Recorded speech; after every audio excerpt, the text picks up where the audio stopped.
Sahabat Oase Rohani Katolik yang terkasih dimanapun Anda berada, salam damai.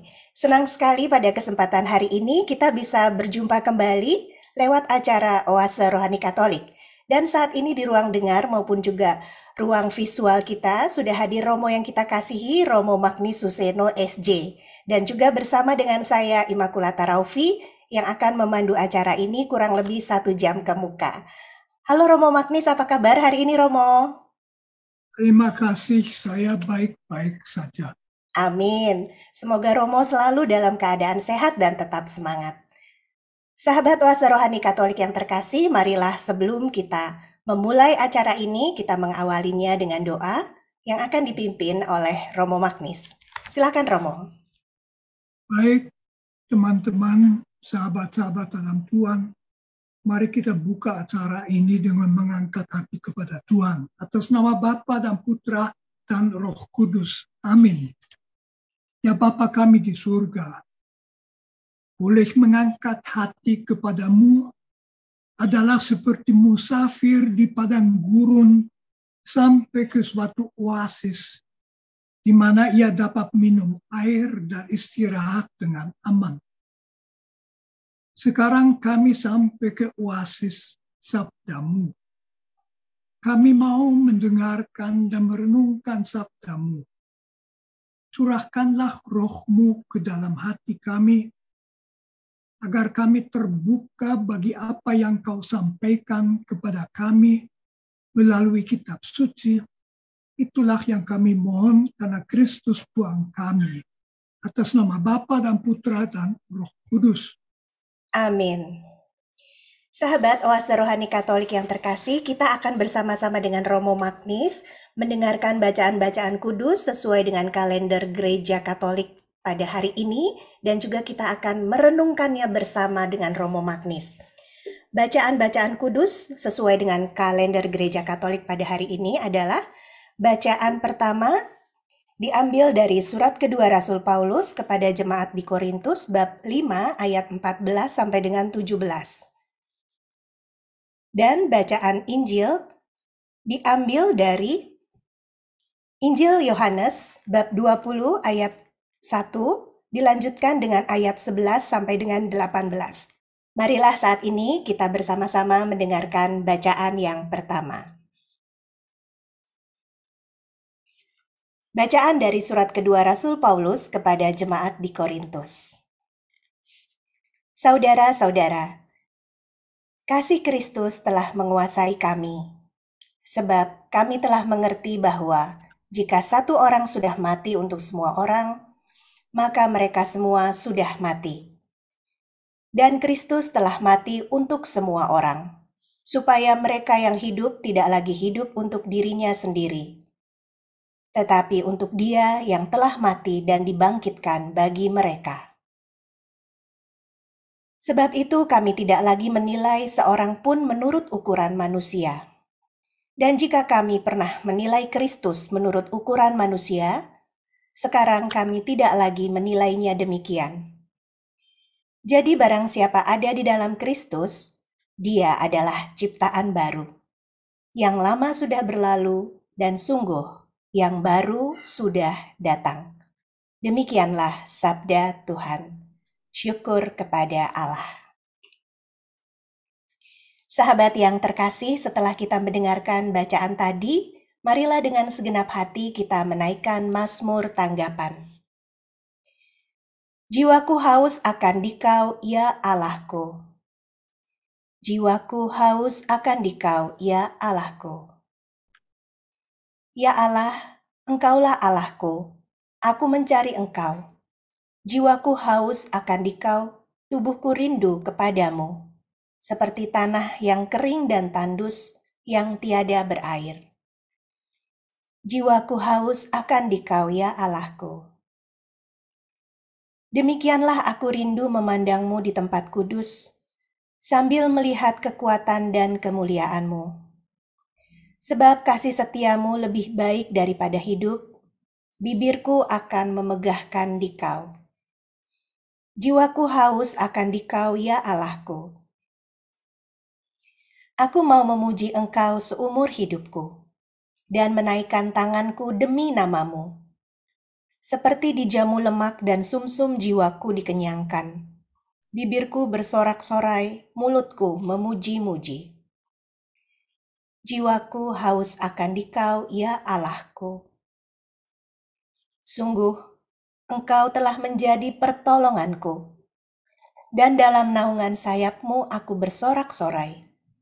Jiwaku melekat kepadamu. Jiwaku haus akan Dikau, ya Allahku. Marilah saat ini kita mendengarkan bacaan Injil. Baik teman-teman, kita hari ini merayakan pesta Santa Maria Magdalena. Dan karena itu Injil yang akan saya bacakan sekarang diambil dari Santa Maria Magdalena. Suatu Injil terakrab dan terbagus yang dapat kita baca. Pada hari pertama minggu itu, pagi-pagi benar ketika hari masih gelap, pergilah Maria Magdalena ke kubur itu dan ia melihat bahwa batu telah diambil dari kubur. Maria berdiri dekat kubur dan menangis.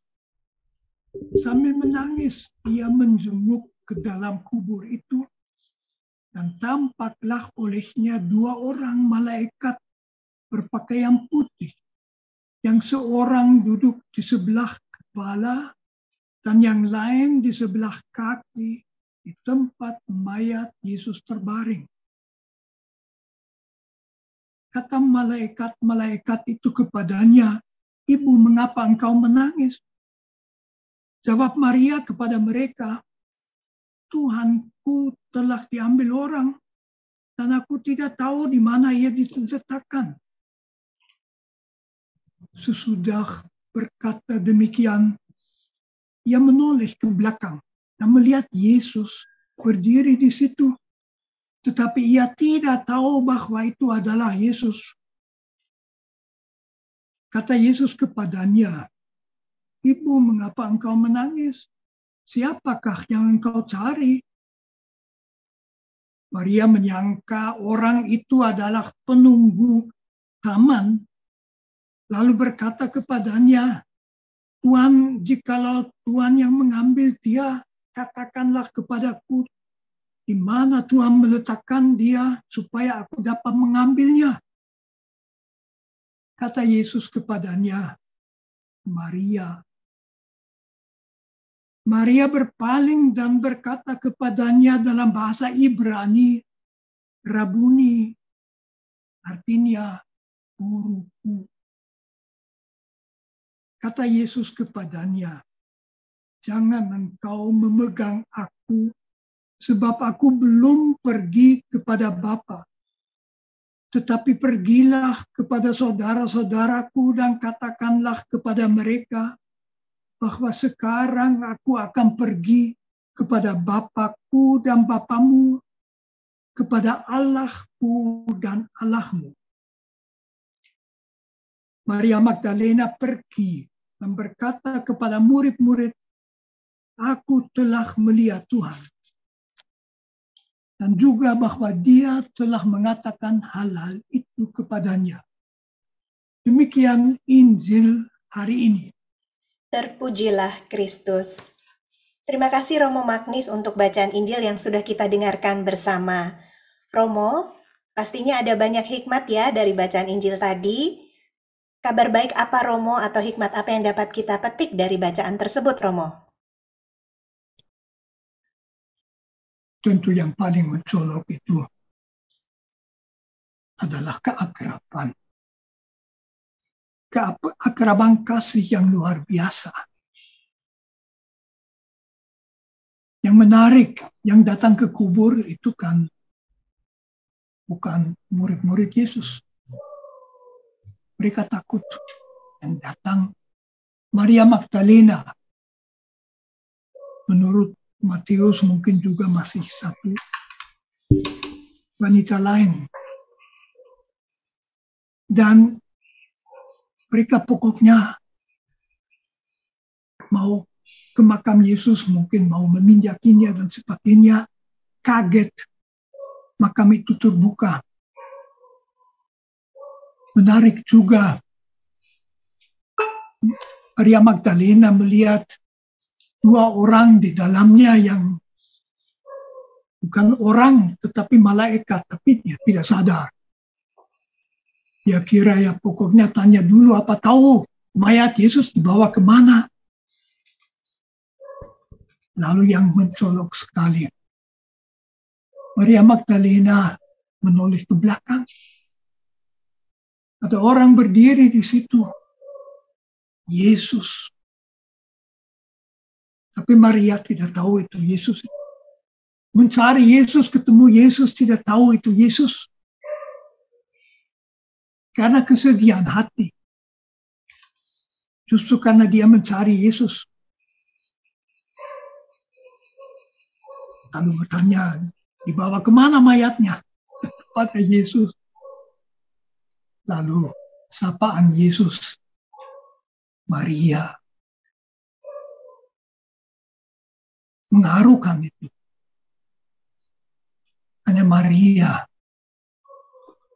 terbukalah mata hati Maria. Dia juga hanya bisa mengatakan Rabuni, guruku. Dan mau merangkul kakinya.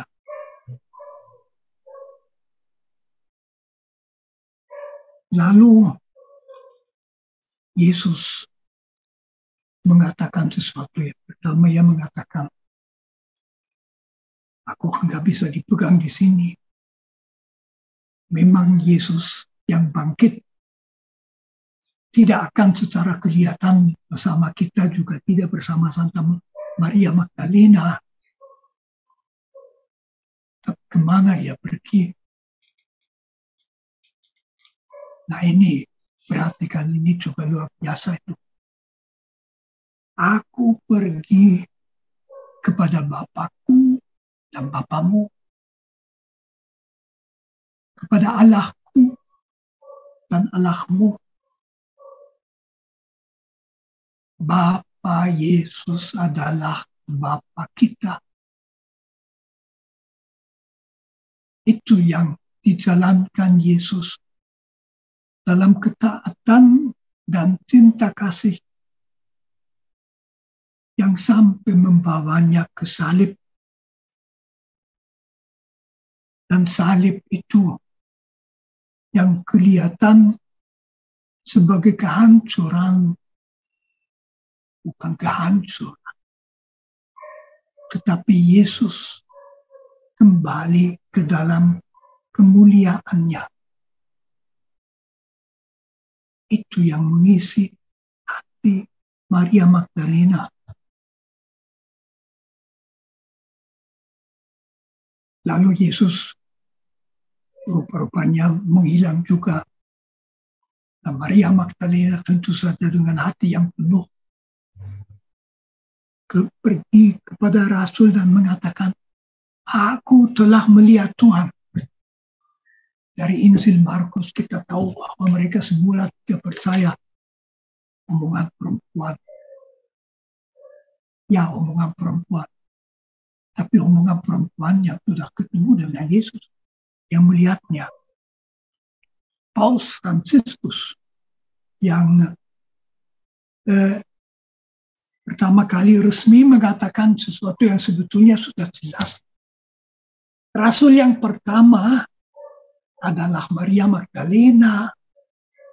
Dia yang pertama membawa kabar gembira Injil Angelicum kepada murid-murid Yesus.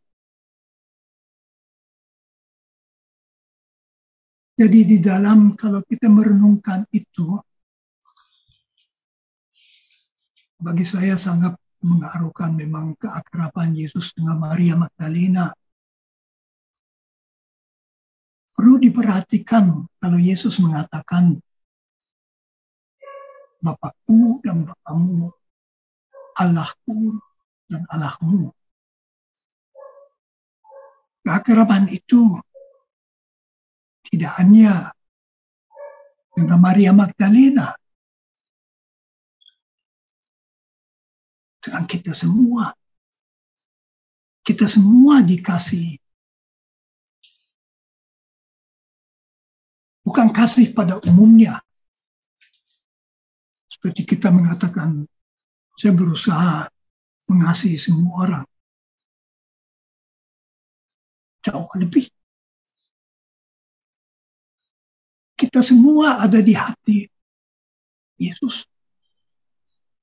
Sama seperti Maria Magdalena. Jadi kasih Yesus. Kasih Yesus kan kasih Allah. Allah Bapa. Terwujud dalam Roh Kudus. Kasih itu bagi kita masing-masing. Jadi pertama-tama kita melihat di sini, kita masing-masing ada di hati Yesus. Ada di hati Allah Bapa. Mungkin Anda ingat perumpamaan begitu bagus Yesus yang ada di Injil Lukas bab 15 mengenai Bapa yang baik. Bapa yang anaknya yang rebel dan egois minta warisannya. Kasih, lalu dia pergi, difoya-foyakan, hancur dia habis. Tentunya failed human being itu agak sampah orang itu. Dia masih melihat mungkin kalau waktu ada masa kelaparan, ya dia pulang bukan karena cinta sama ayah, tetapi karena merasa kelaparan dan merasa kalau aku jadi budak saja di situ tempat ayah saya masih bisa makan daripada di tempat ini. Dia kembali. Tapi dalam Injil itu yang dikatakan apa Yesus tentang Bapa itu? Bapa tidak angkat jari. Kamu gimana? Oke. Tidak. Bapa udah menunggu dia, melihatnya dari jauh. Waktu datang dirangkul, dipestakan. Nah, Maria Magdalena itu mengatakan kepada kita semua masing-masing dicintai. Teman-teman saya ajak itu merenungkan itu sendiri. Saya kira kita semua orang yang barangkali ada masalahnya. Ada yang masalah yang barangkali tidak besar. Mungkin di antara kita juga ada orang yang betul-betul bermasalah. Ya, bermasalah. Entah masalah apapun. Jelas kita bukan orang yang bisa membanggakan diri di depan Tuhan. Sekarang kita tahu kita di hati Tuhan. Kita tidak dilupakan. Kita sama sekali tidak ditolak. Kita ditunggu. Kita dikasih. Barangkali kita tahu apa itu kasih.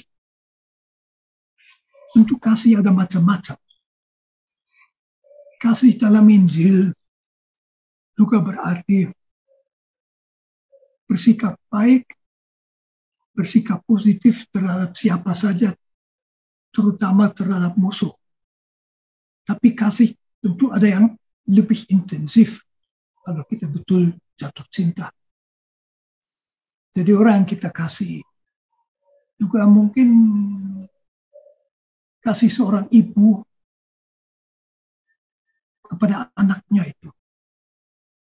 Anaknya bagaimanapun juga kasih.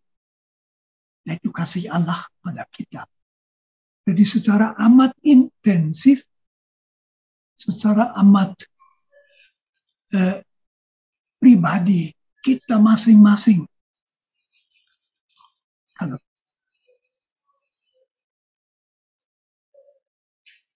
Romo freeze internetnya nih, Romo.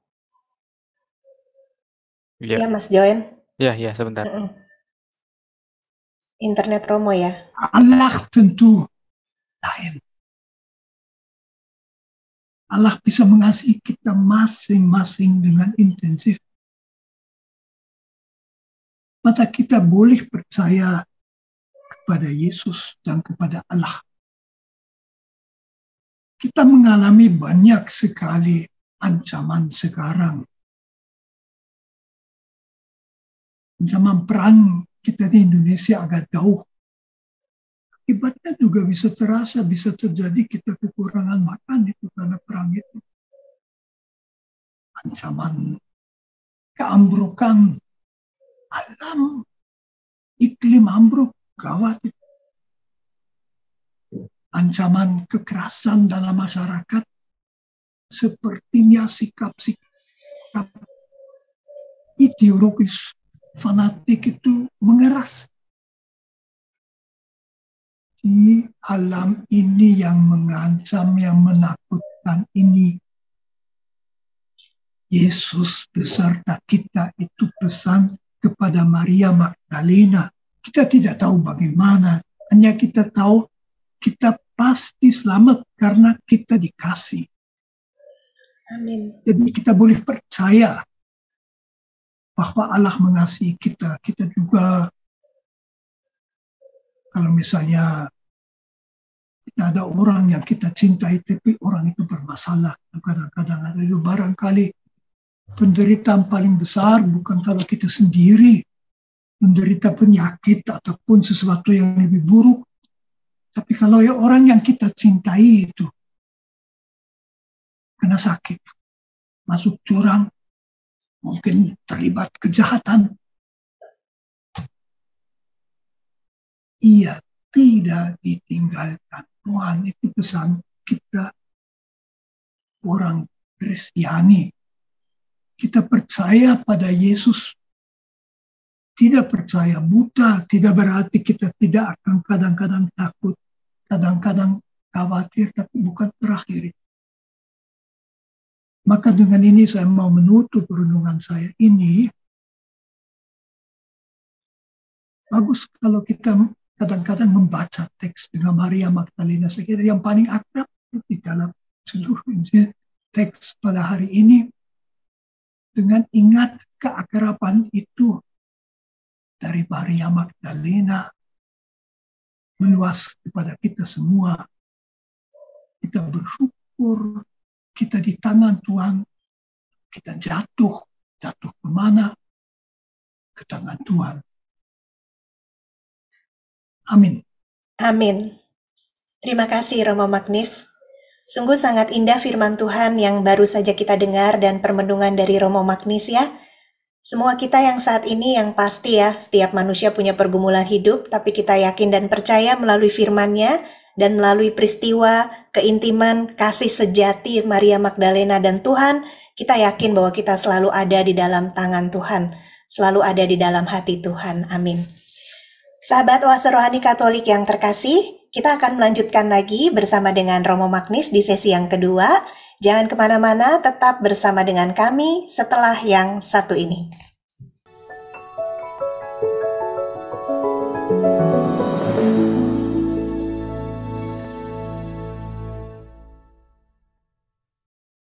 Sahabat Oase Rohani Katolik yang terkasih, kita memasuki sesi yang kedua di acara Oase Rohani Katolik, masih bersama dengan saya dan juga Romo Magnis.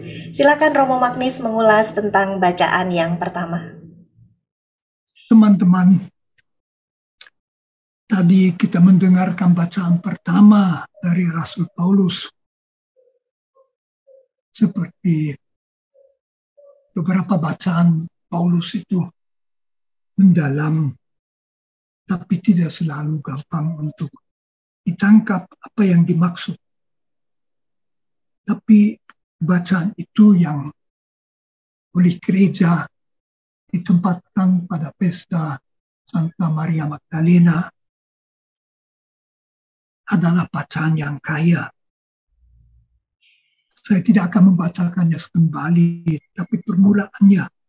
Sebab kasih Kristus yang menguasai kami, karena kami telah mengerti bahwa jika ada satu orang sudah mati untuk semua orang, maka semua sudah mati. Dan Kristus telah mati untuk semua orang, supaya mereka yang hidup tidak hidup untuk dirinya sendiri, tetapi untuk Dia. Lalu di situ Paulus menulis bahwa siapa yang ada di dalam Kristus adalah ciptaan baru. Sebetulnya Paulus mau mengatakan bahwa kita ditebus dalam Yesus. Ditebus berarti apa? Itu amat sangat fundamental. Ditebus dari kehancuran, kegagalan dalam bahasa tradisional kita, ditebus dari dosa. Bahwa dunia itu dunia penuh dosa itu, saya kira di zaman sekarang mungkin juga di zaman dulu tidak sulit untuk dimengerti. Begitu banyak kejahatan, begitu banyak ancaman. Seakan-akan kita saling menarik ke bawah. Kadang-kadang seperti orang yang salah langkah masuk dalam rawa. Makin dia menginjak, makin dia turun di dalam rawa itu. Dan di situ Paulus mengatakan, Yesus menebus kita. Yesus mengatakan,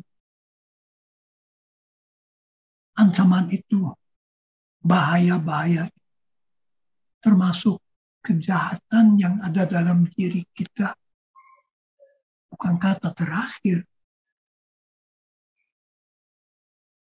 Kata terakhir adalah terbukti dalam Yesus yang menebus ketidaktaatan kita dengan menjadi taat dan tetap penuh kasih di salib. Bahwa kita itu sudah dibebaskan daripadanya. Kalau kita menyerahkan diri kepada Tuhan, kalau kita mohon bantuannya, pasti akan diberikan. Yesus pernah mengatakan, sebelum kalian minta, Bapa sudah tahu apa yang kalian butuhkan. Kalau minta telur, apa akan diberikan ular itu? Yesus mengatakan itu. Di situ Paulus mengatakan, kita menjadi ciptaan baru.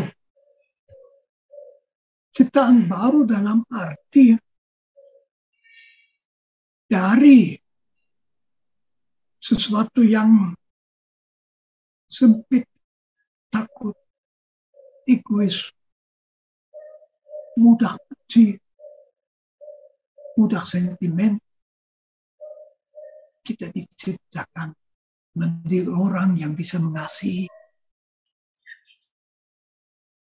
Bagaimana kita menjadi ciptaan baru? Tentu dengan Roh Kudus. Roh Kudus yang diberikan Yesus yang bangkit kepada murid-muridnya, kepada umat pertama, Dialah yang meresapi kita semuanya, kita menjadi ciptaan baru. Karena itu kita sekarang berada di dalam Kristus, istilah dalam Kristus pada Paulus di situ. Penting kita dalam Kristus.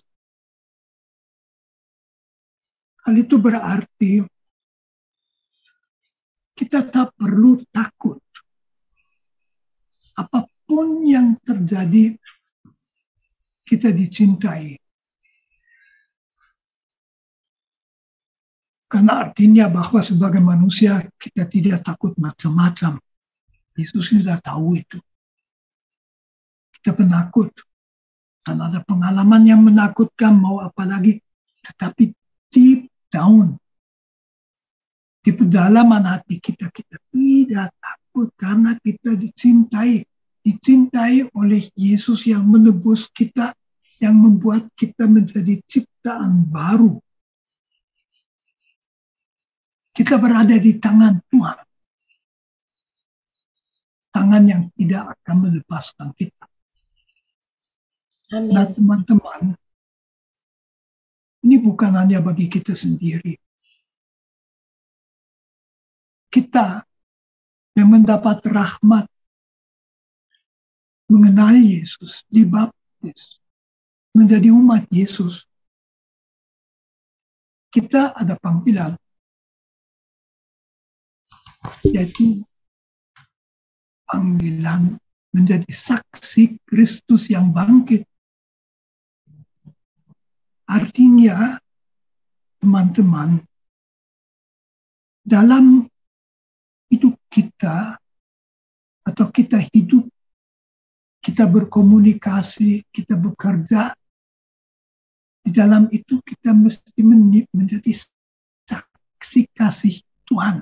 Jadi orang lain yang bertemu dengan kita harus dibuka hatinya, harus menjadi berani lagi menyerahkan diri pada Tuhan. Kita tidak hanya hidup untuk diri kita sendiri. Kita semua dipanggil menjadi rasul. Seperti Maria Magdalena tadi, yang sesudah ketemu Yesus dan tahu semuanya itu baik. Lalu pergi kepada para rasul yang masih suram dan takut di dalam ruang terkunci. Dan mewartakan, aku saksi Tuhan itu hidup. Sampai kita baca tadi kelanjutannya itu, lalu Petrus dan Yohanes itu cepat-cepat ke kubur, mau melihatnya. Perempuan itu omong apa itu? Ya, omong benar. Dia omong, dia tadi saksi Kristus mereka, lalu juga melihat Yesus. Maka perlu kita hidup dengan suatu cara, teman-teman, itu penting. Yang juga oleh orang lain. Oleh mereka yang hidup bersama kita, entah sebagai apa. Sebagai anggota keluarga, sebagai karyawan, sebagai pembantu rumah, sebagai rekan kerja. Supaya mereka merasa bersyukur bahwa kita ini ada. Alangkah bagusnya kita dengan segala kelemahan kita, nanti kita pada Tuhan bisa dibayangkan. Tuhan di atas takhta, ada tarik mantulnya Tuhan. Ada apa? Ingat Tuhan, dia pernah baik pada aku. Dan Yesus pernah mengatakan, memberikan satu gelas air saja nggak akan kelupakan. Mari kita dalam kepercayaan pada Tuhan, mau menjadi saksi Kristus dan berani menyaksikannya dengan hidup kita sehingga orang lain merasa diperkuat, didorong dari diri kita sendiri. Kita tentu dalam kekuatan Roh Kudus. Ini dari saya renungannya, teman-teman. Ya, baik Romo Magnis, terima kasih Romo untuk permenungan Romo mengenai bacaan pertama yang sangat juga berhubungan dengan bacaan Injil ya Romo. Ada kata bahwa kita itu sungguh dicintai oleh Tuhan sehingga tidak perlu khawatir, tidak perlu takut apapun yang saat ini sedang kita hadapi. Baik Romo, saya punya pertanyaan sedikit nih Romo. Tadi Romo menjelaskan ya kepada kita nggak perlu takut karena kita dicintai oleh Yesus yang menebus kita sehingga kita menjadi ciptaan yang baru. Romo, tapi tidak kurang juga kita sebagai orang Kristiani itu tidak menampilkan wajah Allah, tidak menampilkan ciptaan yang baru ya Romo. Bagaimana Romo agar kita nih bisa hidup dengan suatu cara yang Tuhan senang, Romo. Jadi kan orang tahu ya bahwa kita adalah murid Tuhan gitu. Bagaimana Romo? Kalau saya sih barangkali yang paling penting, kita jangan memberi ruang di hati kita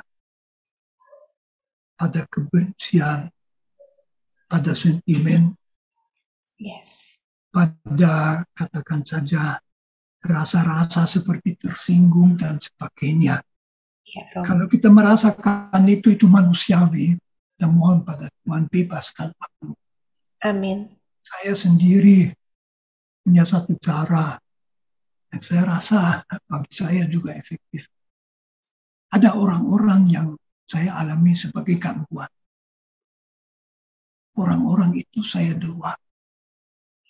Jadi saya doa bagi mereka. Hilanglah hati yang perasaan tidak baik. Saya bisa terbuka karena saya menyerahkan mereka kepada Tuhan.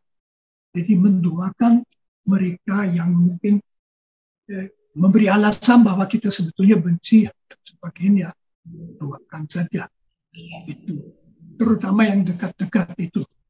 Nggak usah mendoakan Putin ya, meskipun dia sangat perlu didoakan. Tetapi pokoknya Putin-Putin kecil di dekat kita itu kita doakan. Iya. Iya Romo, baik. Terima kasih Romo untuk saran dari Romo ya, saran rohani yang sungguh membuat kita bisa merasakan damai pastinya ketika kita bisa menyerahkan orang-orang yang menjadi gangguan buat kita atau orang-orang yang mungkin berbuat jahat sama kita serahin kepada Tuhan dalam doa, kata Romo Magnis. Baik, terima kasih Romo. Romo, tanpa terasa waktu terus berlalu ya, juga sahabat Oase Rohani Katolik. Kita sudah berbincang-bincang mengenai firman Tuhan di sesi pertama dan sesi kedua. Dan saat ini tiba saatnya Romo Magnis dan saya Immaculata Raufi undur diri dari tengah ruang dengar Anda sekalian. Marilah saat ini kita kembali mau menutup acara ini dengan doa penuh syukur dan mohon berkat Tuhan dari Romo Magnis. Silakan Romo. Mari teman-teman, mari kita jadi tenang sejenak, mengangkat hati kepada Tuhan. Tuhan Yesus, kami Kau izinkan menyaksikan dan merenungkan bagaimana Engkau menampakkan diri kepada Maria Magdalena sebagai manusia pertama sesudah Engkau bangkit dari mati. Maria Magdalena menjadi pewarta kabar gembira dan rasulmu yang pertama. Kami pun dipanggil menjadi rasul kasih dan harapanmu. Kami mohon berilah agar kami dapat menjadi saksi kasih-Mu dan saksi kekuatan kasih-Mu bagi mereka yang bertemu dengan kami. Kami semua diberkati dengan kekuatan kasih ilahi oleh Allah yang Maha Kasih, Bapa, Putra, dan Roh Kudus. Amin. Amin. Terima kasih Romo Magnis.